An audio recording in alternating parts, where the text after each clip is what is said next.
Three matrix का exercise 3.1 के first question को करेंगे। एनसीईआरटी के एक एक क्वेश्चन को यहाँ पे हम करेंगे। आइए समझते हैं पहला क्वेश्चन। पहला क्वेश्चन को आप कैसे सॉल्व करोगे, देखो कुछ नहीं करना है। इन द मैट्रिक्स ए, यानी इस मैट्रिक्स में बोला है कि राइट लिखिए the order of matrix, matrix का ऑर्डर लिखना है। मैट्रिक्स का ऑर्डर लिखने के लिए कुछ नहीं करने के लिए हम आप लोग को बताए थे क्या बताए थे। इसका देखिए सॉल्यूशन पहले हम डाल लेते हैं और इसका सॉल्यूशन आप कैसे करोगे। देखो हम आप लोग को बताए थे कि जो आपका दिया हुआ है, जो आपका दिया हुआ है उसको आप पहले क्या करो कि लिख लो। बताओ क्या आएगा, 3 1 -5 17। बोलो मेरे भाई, इसमें ऑर्डर लिखना है तो हम पहले क्या लिखते हैं। ऑर्डर आप लोग को बताए थे, पहले क्या लिखा जाता है, रो, फिर क्या लिखा जाता है, कॉलम। क्या लिखा जाता है, कॉलम। तो रो आपका कितना है बताओ, 1 2 3, तो 3 रो और कितने कॉलम है, 1 2 3 4, यानी 4 कॉलम है। तो हमारे पास ऑर्डर क्या होगा, 3x4 का, यानी मैट्रिक्स का जो ऑर्डर है वो कितना का होगा, 3x4 का। दूसरा question, the number of element, यानी एलिमेंट क्या होते हैं किसी भी एक चीज और समझिए, द नंबर ऑफ एलिमेंट पूछा है। तो दूसरा क्वेश्चन, पहला क्वेश्चन हमारा क्या हुआ, 3x4 का ऑर्डर होगा, यानी हमारा जो क्वेश्चन है वो कितने का होगा, 3x4 के ऑर्डर में होगा। दूसरा क्वेश्चन आपका, दूसरा क्वेश्चन इसी का क्या है, द नंबर ऑफ एलिमेंट, यानी एलिमेंट का नंबर क्या होगा। तो हम आप लोग क्या बताए थे कि number of element equal to क्या होता है, m गुणे n, यानी रो इंटू कॉलम। जो आपका रो है और कॉलम को मल्टीप्लाई कर दोगे वही तुम्हारा क्या आ जाएगा, नंबर द, क्या लिखेंगे, नंबर ऑफ एलिमेंट्स।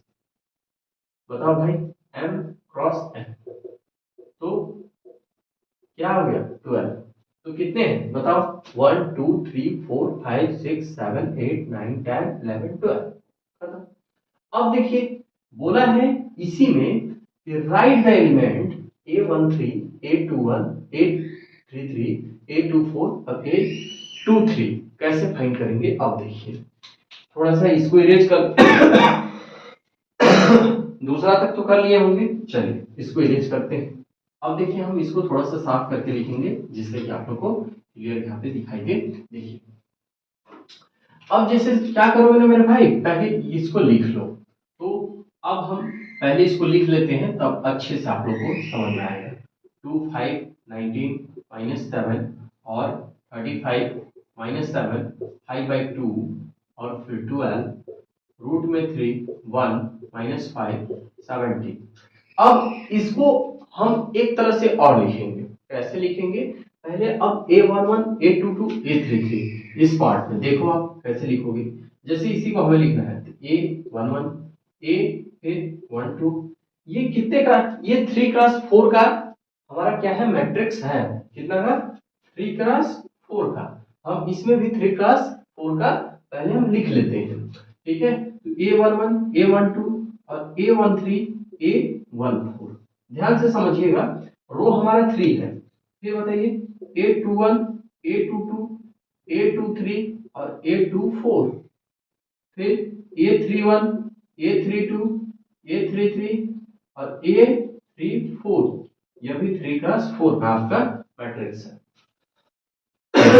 यानी हम इसके इक्वल इसको रख दिए हैं, ठीक है। हमारा जो होगा, ध्यान से समझिएगा, ध्यान से एकदम समझिएगा, क्या हम करेंगे, जैसे हमसे पूछा क्या है कि A13 की वैल्यू क्या होगा। अब इसको लिखा कैसे जाता है, A11 यानी पहला रो फर्स्ट कॉलम में है, फर्स्ट रो फर्स्ट कॉलम, फिर सेकेंड रो कौन सा, फर्स्ट रो ही है लेकिन यहाँ पे कॉलम आपका सेकेंड हो रहा है। इसमें देखिए रो फर्स्ट है, सेकेंड थर्ड कॉलम है, रो फर्स्ट है, फोर्थ कॉलम है, ठीक है। अब हमसे पूछा क्या है, A13, तो अब आप फाइंड करो A13 की वैल्यू यहाँ पे तुम्हारा क्या आ रहा है बताओ, A13 इसकी वैल्यू, A13 कहाँ है भाई, यहाँ है, तो A13 की वैल्यू कितना हो गया, 19 हो गया। फिर किसका पूछा है, A21, यानी A21 हम यहाँ से देखेंगे क्या आया है, तो A21 इक्वल टू 35।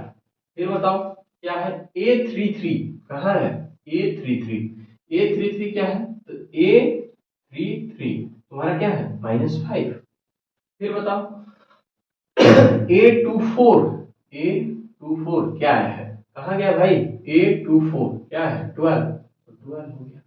अब बताओ A23 क्या है 5/2, A23 इक्वल टू 5/2। तो इस तरह से हम पहले क्वेश्चन को यहाँ पे हम सॉल्व करेंगे और इसी तरह से हम क्वेश्चन को समझ के यहाँ पे सॉल्व करेंगे।